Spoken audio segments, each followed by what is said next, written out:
Right, part two, side two of this wonderful rare record. It's taken me 10 years to find this second copy, over 10 years actually of searching, and it's Gray's Elegy, Thomas Gray's Elegy, part two, and it's recorded at the parish church of St Giles, Stoke Poges, and spoken by the English actor Ion Swinley, who sadly passed away in 1937. He hadn't quite reached age of 40. They found him dead in his flat.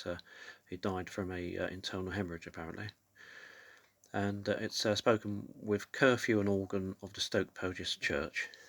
A wonderful record.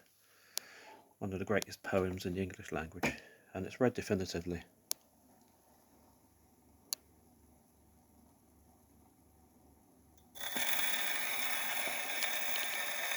Some village Hampton, that with dauntless breast the little tyrant of his fields withstood, some mute inglorious Milton here may rest, some Cromwell guiltless of his country's blood.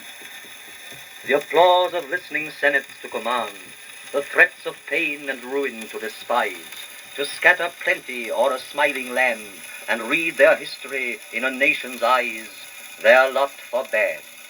Nor circumscribed alone their growing virtues, but their crimes confined, forbade to wade through slaughter to a throne, and shut the gates of mercy on mankind.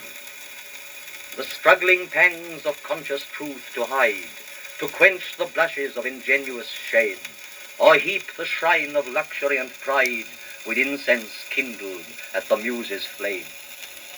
Far from the madding crowd's ignoble strife, their sober wishes never learned to stray. Along the cool, sequestered vale of life, they kept the noiseless tenor of their way. Yet e'en these bones from insult to protect, some frail memorial still erected nigh, with uncouth rhymes and shapeless sculpture decked, implores the passing tribute of a sigh. Their name, their years, spelt by the unlettered muse, the place of fame and elegy supply, and many a holy text around she strews, that teach the rustic moralist to die. For who, to dumb forgetfulness a prey, this pleasing anxious being ere resigned, left the warm precincts of the cheerful day, nor cast one longing, lingering look behind? On some fond breast the parting soul relies, some pious drops the closing eye requires. E'en from the tomb the voice of nature cries, e'en in our ashes live their wonted fires. For thee, who mindful of the unhonored dead, dost in these lines their artless tale relate, if chance by lonely contemplation led, some kindred spirit shall inquire thy fate, haply some hoary-headed swain may say, oft have we seen him at the peep of dawn, brushing with hasty steps the dews away, to meet the sun upon the upland lawn. There, at the foot of yonder nodding beech, that wreathes its old fantastic roots so high, his listless length at noontide would he stretch, and pore upon the brook that babbles by.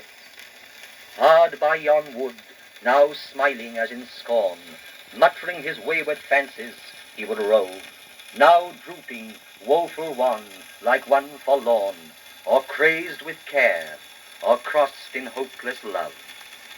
One morn I missed him on the customed hill, along the heath, and near his favourite tree. Another came, nor yet beside the rill, nor up the lawn, nor at the wood was he. The next, with dirges due in sad array, slow through the churchway path we saw him borne.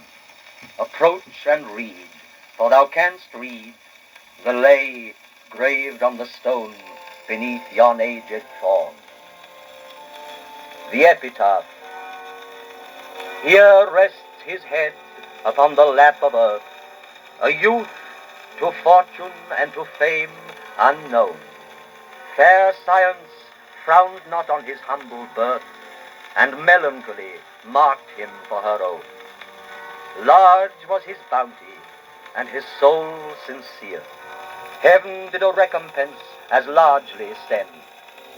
He gave to misery all he had, a tear. He gained from heaven, 'twas all he wished, a friend. No father seek his merits to disclose, or draw his frailties from their dread abode. There they alike in trembling hope repose, the bosom of his Father and his God.